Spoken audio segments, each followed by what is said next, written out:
যাক আলহামদুলিল্লাহ আমরা একজনের সাক্ষাৎকার লইম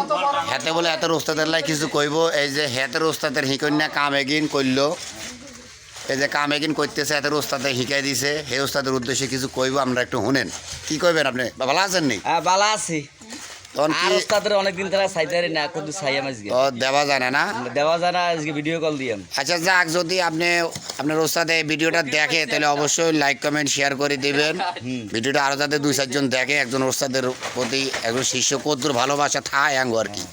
এটা আর কি আমরা এই ভিডিওর মাধ্যমে প্রকাশ করতেছি কারণ আর কিছু কইবেন নি কইলে কন একটু পরে কই কাজে ব্যস্ত আছি কন কাম কাজ চলবো না কাজ চলবে তারপর কাজের মধ্যে কথা হবে কথা হইব কাম হইব নাকি আচ্ছা তাহলে তো ভালো কথা তাহলে এই যে ইয়ে নি মালা লাইছো অনেকে উদিলে কিনলাই কি গরম লাগছে ইগার উদিলে বেন্নে উদিলে আরে সকালের গরমে তুলো মজা আচ্ছা এখন নি লেবার ইয়ে মিস্ত্রি ইয়ে মিস্ত্রি ইগার বাড়ি কোনাই ইয়ার বাড়ি কারখানা কারখানা মানে এটা আবার কেমন কথা ভালো করি কন ও কাউনিয়া কারখানা আচ্ছা ঠিক আছে এই কথা তোর বাড়ি কোনায় রে এরলা তলা মধ্যেশ্বর হ্যাঁ মধ্যেশ্বর মাইকের কল্লা দেবা জানা বাদের ও পার। বাবা ইকে কল্লা সে দাঁত বড় হ্যাঁ। কি রে পয়সা কল্লা ভেঁকড়া করে রাখছে আহারে আচ্ছা তো ভালো করো কাম করো তোমার ওর সাথে শাক তোমারে